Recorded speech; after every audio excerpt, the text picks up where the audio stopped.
Buenas noches, Sebastián. Muchas gracias por la comunicación.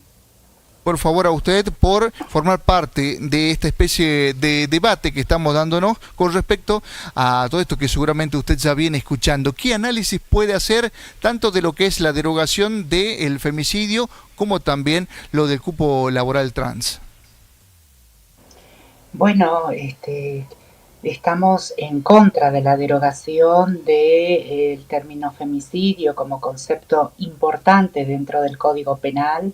Ustedes saben que es una incorporación que se dio allá por el año 2012, pero que a la vez tiene que ver con un recorrido dentro del sistema penal latinoamericano. Es decir, las muertes de las mujeres no solamente pasa en nuestro territorio, sino en todo el mundo y particularmente en América Latina y el Caribe. Que esté mediado por el género es sumamente importante para el análisis de los hallazgos, para analizar el contexto en el que murió esa mujer. Hay un protocolo, después de que se aprobó la ley que incorpora y se modifica el Código Penal y la incorporación de estos incisos que permiten los análisis, salió un protocolo del Ministerio Público Fiscal que permite justamente en diferentes capítulos para los agentes de justicia poder llevar adelante herramientas de investigación en términos de criminalística sobre los femicidios que están entrelazados con lo que decía la doctora Bonari, que no hay un solo elemento, sino que son múltiples los elementos que se tienen que tener en consideración frente a las muertes violentas de las mujeres por femicidio. A la vez, también, este protocolo trae elementos importantísimos en la intersección, como también poder entender las muertes violentas de mujeres trans, de personas trans, travestis, varones trans y la disidencia. Por eso para mí es sumamente importante, es escandaloso a nivel nacional e internacional que se quiera derogar, porque es volver realmente muchos años atrás, donde la figura de la muerte de las mujeres era titulado como un crimen pasional. Ujú. Entonces no podemos volver a esas décadas donde se invisibilizaba la muerte de las mujeres, las condiciones extremas que había de violencia hacia las mujeres, y nosotras ahí tenemos mucho para decir en torno a las realidades concretas que atraviesan las mujeres en los barrios, en sus lugares de trabajo, en la escuela, en los lugares donde frecuentan no solo las mujeres, sino también las disidencias y las violencias que se atraviesan ahí. Por eso es sumamente importante, y muchos especialistas hoy en Argentina están diciendo que es escandalosísimo sacar esa figura, porque es retroceder, y ustedes saben que cada 26, 27 horas en Argentina se mata a una mujer víctima de femicidio, y nosotras hemos registrado en el año 2018, en el año 2024, 18 transfemicidios, ahí va, ese era el dato, 18 transfemicidios y transvesticidios que se cometieron hacia las personas trans. También el triple levicidio, ¿no? 3 compañeras fueron asesinadas de Racas, en Buenos Aires, y esto fue un crimen violento, tremendo, y se tiene que analizar las condiciones en las que vivían estas compañeras lesbianas en esa pensión, el odio que generaba este vecino, todo el tiempo el acoso, la violencia. Todo eso son elementos que tienen que hacer un análisis de investigación y donde se debe reconocer esas desigualdades de género. Dicho esto, también nos parece tremendo ir en contra de la ley de cupo laboral trans. Vos sabés, Sebastián, que Argentina es pionero en materia de derechos humanos, y Sí. particularmente en una agenda que avanzó no solo con el matrimonio igualitario, la ley de identidad y género, sino con una acción afirmativa para el sector público como el sector privado de incorporar a personas trans. El primer antecedente que tuvimos en Argentina de cupo laboral tenía que ver con las personas con discapacidad, ¿no? Las personas discapacitadas. En el año 89 se aprueba esta ley, que tiene que ver con el acceso de personas con Bueno, Ahí, bueno, perdimos un poco la comunicación con María Pía Ceballos. Vamos a intentar restablecerla. Justamente ella está haciendo alusión a lo que fue la ley de cupo laboral trans, donde, bueno, muchas mujeres trans han podido acceder a lo que es el trabajo en la administración pública en diferentes lugares y han desempeñado esa función correctamente.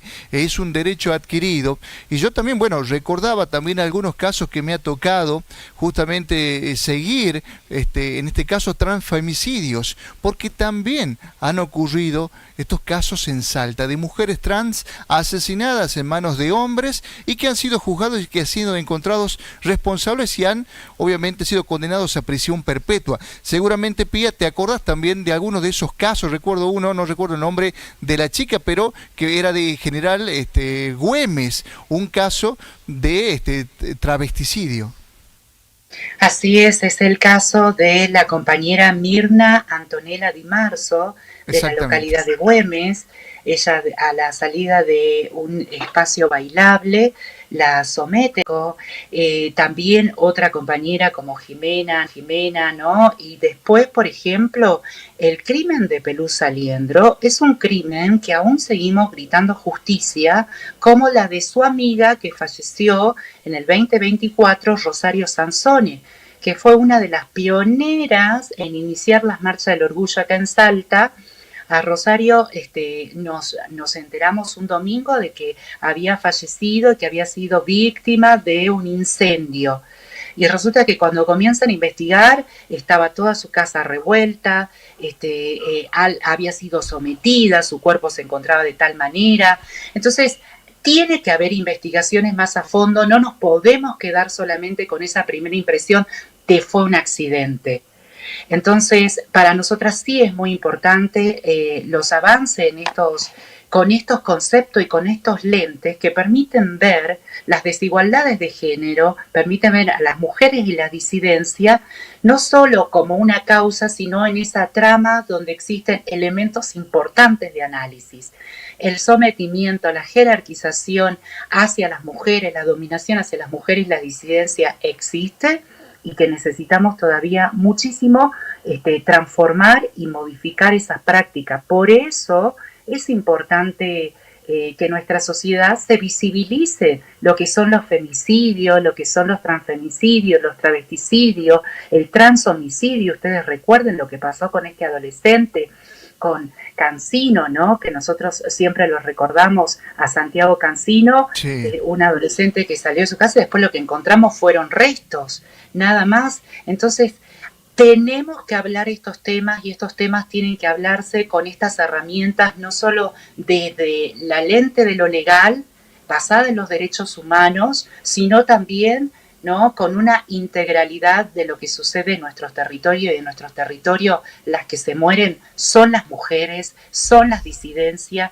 y por más que quieran decir que no existe el femicidio, ponerse en víctima los varones, no, esto no es una guerra entre varones y mujeres, poco tiene que ver con una guerra en ese sentido. Claro, tiene que ver con la enorme desigualdad perpetrada durante siglos de parte de la dominación de unos varones y también ese esquema sobre las mujeres y sobre las disidencias. Por eso es importante pensar en la igualdad, en la equidad y cómo se lleva adelante una justicia a través de una reforma judicial con lente feminista, con lente de justicia social.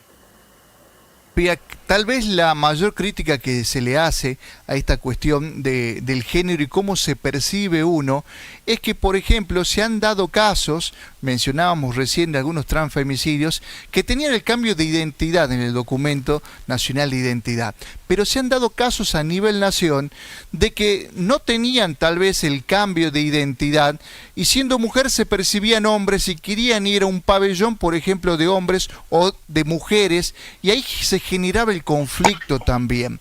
Eso por un lado. Después también acá hay mensajes de los televidentes que justamente te los voy a leer para que puedas opinar. Dice, el presidente dijo que había habido un caso de una pareja de homosexuales que había violado a un niño durante 2 años.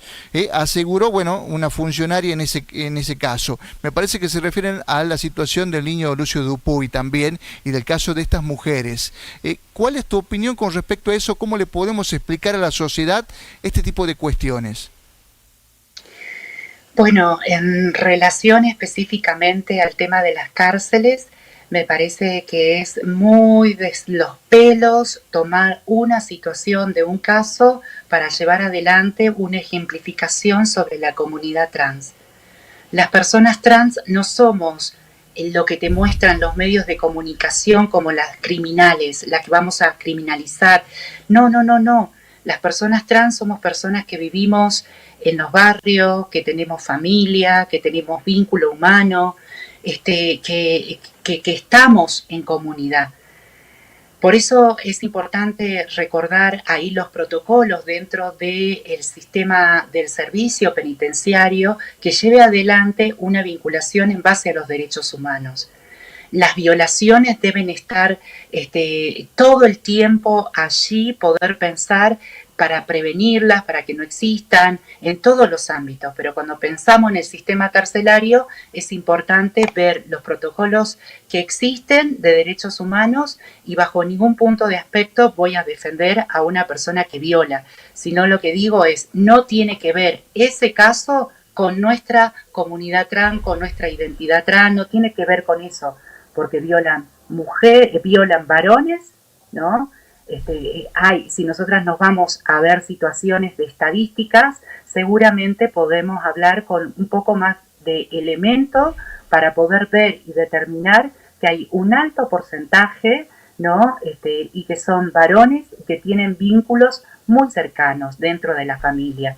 Por eso cuando el presidente también en ese discurso en Davos menciona el tema de la homosexualidad y casi la asemeja con la pedofilia o esta cuestión pederasta o el tema del abuso, también decirle que ese es un caso en Estados Unidos y la verdad lo que nosotras sabemos acá por el Ministerio Público Fiscal en Argentina y por lo que se lleva adelante no solo por las organizaciones de ASI, ¿no? Que tiene que ver con los abusos sexuales en la infancia, más de un 70% son varones heterosexuales.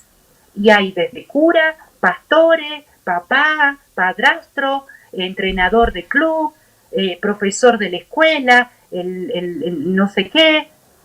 Entonces, no veo condenar socialmente a esos varones, pero sí hay una condena moral a las personas de la disidencia, a las personas trans, a las personas LGBT.